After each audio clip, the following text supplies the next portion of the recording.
So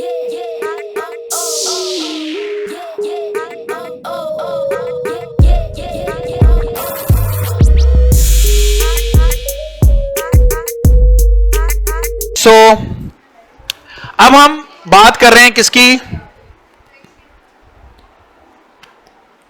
Newton's law of universal gravitation. ये जो इस नाम के अंदर लफ्ज इस्तेमाल हुआ है यूनिवर्सल ग्रेविटेशन, इसका मतलब यह है कि अगर कल कला को कोई एलियन आए और आपको अपने प्लेनेट पे ले जाए तो उनके प्लेनेट के ऊपर भी ये लॉ एप्लीकेबल है। तो यूनिवर्सल लॉ का मतलब है कि हमारी यूनिवर्स में किसी भी जगह पे हम इसको इजीली अप्लाई कर सकते हैं। ओके, सो जनाब अली कुछ बात इस तरीके से है। वैसे तो जो मैंने एक्सेलरेशन ऑफ मून की आपसे बात की कि जब मून अराउंड द अर्थ घूम रहा है तो वो मून की क्या होगी हमारे पास? एक्सेलरेशन, क्योंकि सर्कुलर ऑर्बिट में जब कोई चीज रिवॉल्व करती है तो उसमें क्या होती है? एक्सेलरेशन। ये जो मून की एक्सेलरेशन है ना, इससे कहानी शुरू होती है Newton's law of universal gravitation की, लेकिन हम लोग डायरेक्टली बताते हैं। ओके, तो हम क्या कहते हैं, अभी स्टेटमेंट बाद में देखेंगे, पहले तो ये जरा देख लें कि मैं कर क्या रहा हूं। देखिए, हम ये कहते हैं कि हमारे पास सपोज दो मैसेज हैं, तो ये मेरे पास है एक mass A, okay, A body है जिसका मैस क्या है मेरे पास? M A. ये मेरे पास दूसरी बॉडी है बी जिसका मैस मेरे पास क्या है? M B. और इन दोनों के दरमियान जो डिस्टेंस है वो क्या है मेरे पास? आर। तो आमतौर पे हम जो डिस्टेंस होते हैं वो from the centre of the bodies लेते हैं, यानी सेंटर ऑफ मैस से लेते हैं। ओके, ये इन दोनों के दरमियान डिस्टेंस है। हम कुछ ऐसी बात करने जा रहे हैं कि ये जो फोर्स है किस पे? On A by B. यानी न्यूटन साहब ने ये जो फरमाया था कि अगर कहीं दो मैसेज होंगे तो वो हमेशा एक दूसरे को क्या करेंगे? अट्रैक्ट करेंगे। तो एक बात तो आपकी समझ में आ रही होगी कि ग्रेविटेशनल फोर्स रिपल्सिव नहीं होती। Be careful. मतलब आपने दो मैग्नेट को करीब लाए होंगे, वो अगर एक तरफ से एक दूसरे को अट्रैक्ट कर रहे हो तो एक मैग्नेट को अगर आप घुमा लें तो वो रिपेल होना शुरू हो जाते हैं। So magnetic force is attractive, repulsive, charge attractive, repulsive, but gravitational force यानी मैसेज हमेशा एक दूसरे को क्या करते हैं? अट्रैक्ट। तो एक बात तो याद रखिएगा, ये हमेशा अट्रैक्टिव फोर्स है। ओके, दूसरी बात मैं आपको ये बता दूं, हमारी इस यूनिवर्स में देयर आर 4 फंडामेंटल फोर्सेस। कितनी फंडामेंटल फोर्सेस हैं? 4 फंडामेंटल फोर्सेस हैं। उनमें से एक फंडामेंटल फोर्स कौन सी है? ग्रेविटेशन। मैं इसकी डीप में नहीं जाना चाहता।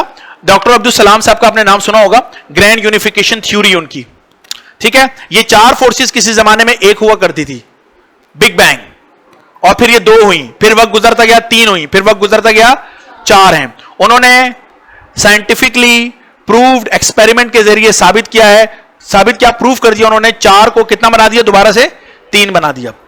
ओके, तो उनकी ग्रैंड यूनिफिकेशन थ्योरी जिन पे उनको नोबेल प्राइज मिला, right. So gravitation force is the fundamental force of this universe. Fundamental force 4 में से एक फंडामेंटल फोर्स है हमारे पास, राइट। तो मैं ये कह रहा हूं वो फोर्स जो किस पे लग रही है? ए पे लग रही है। और कौन लगा रहा है? क्या मतलब इसका, ये जो मैंने वर्डिंग लिखी है इसका ये मतलब समझ में आ रहा है ना कि ए बॉडी पे फोर्स लग रही है जो कि कौन लगा रहा है? बॉडी बी लगा रही है, ठीक है। ये फोर्स इनवर्सली प्रोपोर्शनल है। किसके? इनवर्सली प्रोपोर्शनल है डिस्टेंस के स्क्वायर के। और ये डिस्टेंस कहां से कहां लिया जा रहा है? फ्रॉम बी टू ए। चंद बातें मैं आपको साथ साथ समझाता जाऊं। देखिए, अगर मैं, हमारी क्लास कराची में हो रही है, अगर मैं कराची से बाहर गया हूं और आप मुझे फोन करेंगे सर कहां हैं, तो मैं कहूंगा मैं कराची से 5 घंटे के फासले पर हूं। समझ आ रही है? अब मैं कराची से इतना करीब आ गया हूं, या मुझे यह लफ्ज इस्तेमाल करना चाहिए कि कराची मुझसे इतना करीब आ गया। What do you think? So we make one body as a reference, और रेफरेंस को मूव नहीं करवाते, उस रेफरेंस से फिर सारी बातें करते हैं। क्या ख्याल है? तो कराची इज अ रेफरेंस। यह अलग बात है कि कराची में कौन से पॉइंट से लिया जाता है, यह अलग बात है। तो हर शहर का एक सेंटर होता है, उस सेंटर को उस शहर का नाम दिया जाता है, बाय द वे। ओके, तो मैं ये कह रहा हूं बी फोर्स लगा रहा है किस पे? ए पे। तो बी को मैंने फिक्स किया, तो मैं डिस्टेंस ले रहा हूं बी से कहां तक का? ए का। तो ये जो R है this is from B to A। तो न्यूटन साहब ने फरमाया था कि जो A पर फोर्स लग रही है तो जितना इनके दरमियान डिस्टेंस बढ़ता जाएगा उस डिस्टेंस R के स्क्वायर के इनवर्सली प्रोपोर्शनल। अपॉन का मतलब क्या होता है? इनवर्सली प्रोपोर्शनल होती है फोर्स। मतलब जितना दो बॉडीज एक दूसरे से दूर जाएंगी उतनी ग्रेविटेशनल फोर्स क्या हो जाएगी? कम हो जाएगी। दो बॉडीज जितना एक दूसरे से दूर जाएंगी उनके दरमियान ग्रेविटेशनल फोर्स कम, और जितना करीब आएगी उतनी ग्रेविटेशनल फोर्स ज्यादा हो जाएगी। क्या ये बात समझ में आ रही है? फिर उन साहब ने फरमाया था कि ये जो फोर्स है ऑन ए बाय कौन? बी। इस जुमले को पढ़ के समझ में आ रहा है फोर्स कौन लगा रहा है? बी लगा रही है, बॉडी बी किस पे लगा रही है? ए पे। उसने कहा this is directly proportional to the mass of body A. B कितनी फोर्स है, ये मेरा इशारा समझ में आ रहा है? क्या कर रहा है उसको? अट्रैक्ट। बी कितनी फोर्स से ए को अट्रैक्ट कर रहा है? जितना ए का मास ज्यादा होगा, जितना ए का मास ज्यादा होगा बी उतना ज्यादा खींचेगा। समझ आ रही है? ए का मास कम है तो समझ लो एक हाथ से खींच रहे। ए का मास ज्यादा हुआ तो जितना ए का मास ज्यादा होगा उतना ज्यादा अट्रैक्ट करेगा कौन? बी। ये मैंने लिखा हुआ है। वो फोर्स जो कि महसूस करेगा, अब मैं यहां पे लफ्ज महसूस लगा रहा हूं, हालांकि ये साइंटिफिकली गलत वर्ड है, मुझे नहीं लगाना चाहिए, एक्सपीरियंस लगाना चाहिए वर्ड। ओके, वो फोर्स जो कि ए महसूस करेगा वो डिपेंड करेगा ए का अपना मास कितना है। क्या एक मोटा आदमी को महसूस नहीं होगा मेरा वजन ज्यादा है? क्या एक दुबले पतले स्मार्ट आदमी को महसूस नहीं होगा मेरा वजन कम है? जब आप स्लिमिंग सेंटर में जाते हैं और स्मार्ट हो जाते हैं 2 महीने बाद, तो आपको लगता नहीं आप हवा में उड़ रहे हैं? आपका वेट जो है वो क्या हो गया है? क्या आपको लग रहा होता है कि ये मदर अर्थ और आपके दरमियान मोहब्बत में कमी आ गई है, अब जमीन खींच नहीं रही आपको? एक्चुअली जब आपका मास कम हो जाएगा तो जमीन आपको कम खींचेगी, आपका मास ज्यादा हो जाएगा तो जमीन आपको ज्यादा खींचेगी। यही बात हम यहां पर कहना चाह रहे हैं। ओके, न्यूटन साहब का जो तीसरा लॉ है उसे कहते हैं every action has an equal and opposite reaction. क्या ख्याल है आपका?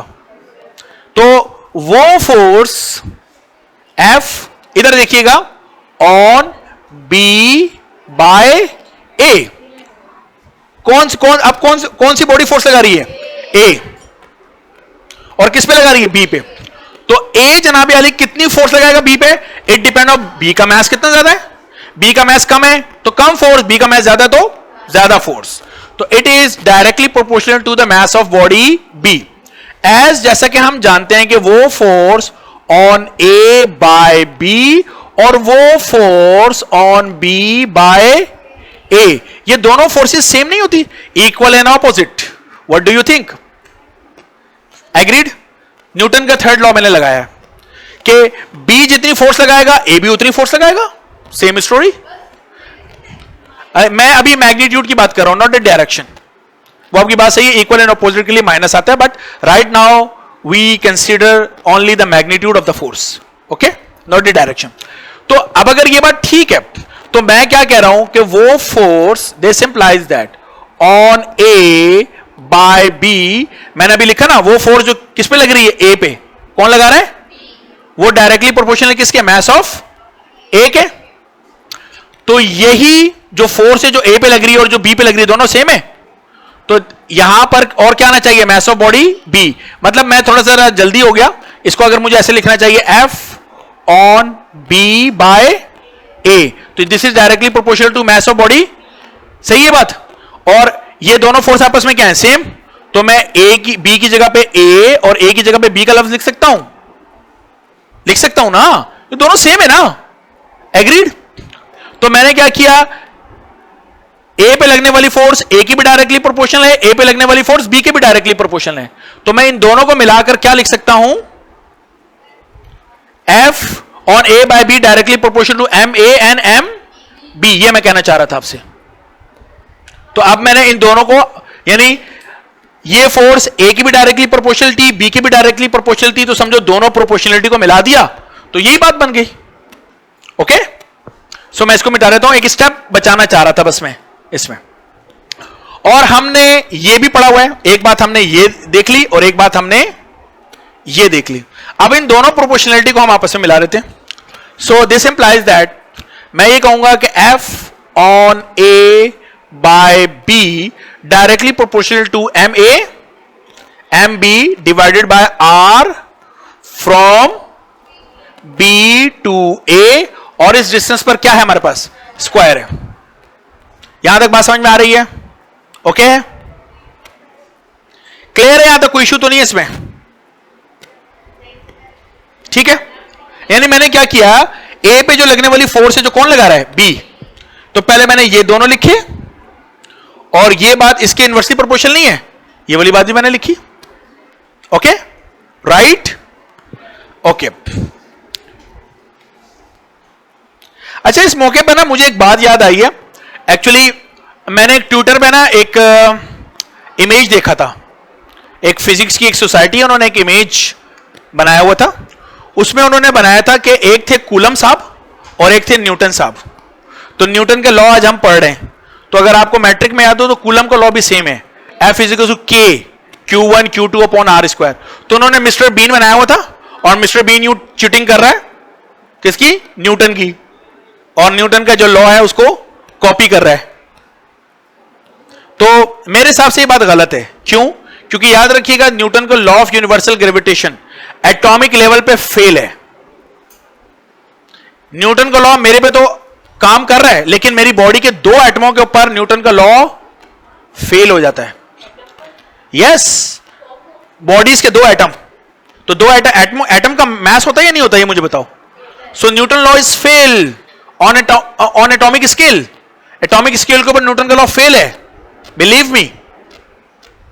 ओके, सो ये बात मुझे अभी बात याद आई थी, तो मैंने कहा मैं ये भी बात बता दूं आपको कि ये एक गलत बात है इस तरह की बात करना कि जो कूलम ने है उसने न्यूटन से लॉ चोरी किया, जबकि कूलम का लॉ एटॉमिक लेवल पर और सब एटॉमिक लेवल पर 100% फिट आ रहा है अभी तक।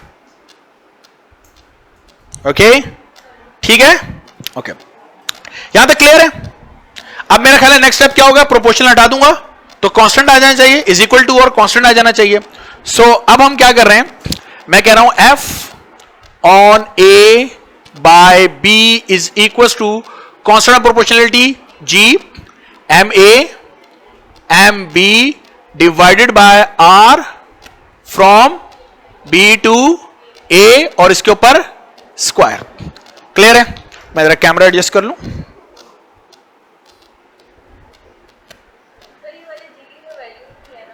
जी अभी मैं बता देता हूं, ठीक हो गया ये सारा। अब मैं इसको थोड़ा सा शॉर्ट हैंड में ले आता हूं ताकि जरा आपको समझने में और आसानी हो जाए। ये जो फोर्स है इसको मैं कह देता हूं FAB, आसान है, इज इक्वल टू GMAMB और इसको कह देते हैं RBA। वेरी गुड, और इसके ऊपर क्या लगा रहते हैं, स्क्वायर। ये हमारे पास बन गया Newton law of universal gravitation. इसमें क्लास ये जो G है हमारे पास, ये क्या कहलाता है,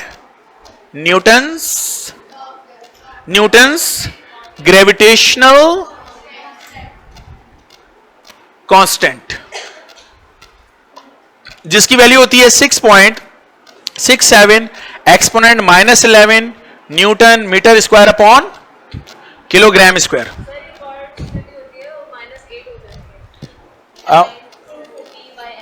हमारे कोर्स में ये वो न्यूटन की जगह पर जो है ना वो डाइन जब इस्तेमाल होता है, लेकिन हमारे कोर्स में नहीं है, वो हमारे इंटरमीडिएट में नहीं है। ओके यस, -8 हो सकती है। अच्छा ये समझ में आ रहा है? अब मैं इसको वेक्टर फॉर्म में लिखने जा रहा हूं, मेरा ख्याल है आप लोग मेरा साथ देंगे, बहुत आसान है। इधर देखिए, ये गुड़िया ये हमने एक्सपेरिमेंटली कैलकुलेट किया। अच्छा मैं आपको बात बता दूं, न्यूटन ने ये लॉ पेश किया था कब, 1666 में। G की वैल्यू हेनरी कैवेंडिश ने कैलकुलेट की थी, और ये मेरा ख्याल है 1798 में कैलकुलेट की थी। आप देख रहे हैं, न्यूटन ने G की वैल्यू नहीं बताई थी, please be careful. Henry Cavendish ने बताई थी, फिर मेरा ख्याल है शायद अभी जो है वो कोई ये बुक दिखाइएगा जरा मुझे। अब जो इस वक्त जिनकी एक्सेप्टेबल वैल्यूज हम लोग जो पढ़ रहे हैं, ये एग्जैक्ट जो वैल्यूज हैं, इन साइंटिस्ट के नाम भी हमें याद होने चाहिए, मतलब इनके ऑनर करने के लिए इनका पता होना चाहिए हमें। इसके बाद ये जो है ना इस वक्त पी चिज़ानोविस्की और PR हाइल, अमेरिकन साइंटिस्ट, जिन्होंने इनकी एक्सेप्टेबल वैल्यूज इस वक्त हमें बताई है। अच्छा मैं अब इसको वेक्टर फॉर्म में लिखने चाह रहा हूं, इधर जरा आप गौर कीजिएगा प्लीज, इसको मैं उठा दूं। ये देखिए एफ के ऊपर मैंने क्या लगाया, arrow, G M A M B upon R B A, इसके ऊपर स्क्वायर लगाया, यहां तक ठीक है। अच्छा यहां पे मैंने लगाया माइनस, क्यों माइनस लगाया, क्योंकि जब भी अट्रैक्टिव फोर्स होती है तो वहां पे क्या आता है, माइनस। फोर्स की डायरेक्शन कहां से कहां होगी, इसके लिए हम आर कैप यूज कर रहे हैं। This is the unit vector. अगर आपको वेक्टर पढ़ा है आपने तो आपको पता होगा यूनिट वेक्टर क्या बताता है, डायरेक्शन बताता है। इसका अपना मैग्नीट्यूड कितना होता है, 1, और ये यूनिट वेक्टर हमारे पास कहां से कहां है, बी से ए की जाने पे। So this is the vector representation of this Newton law. आसान है, okay.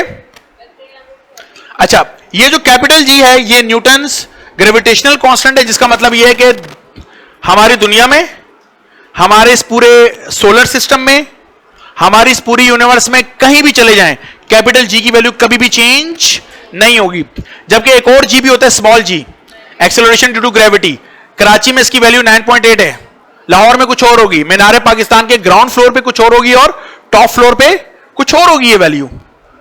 So small G place to place, position to position vary करता है स्मॉल जी, एल्टीट्यूड पे भी, डेप्थ पे भी और लोकेशन पे भी। चांद पे कुछ और होगी, जुपिटर पे कुछ और होगी, राइट।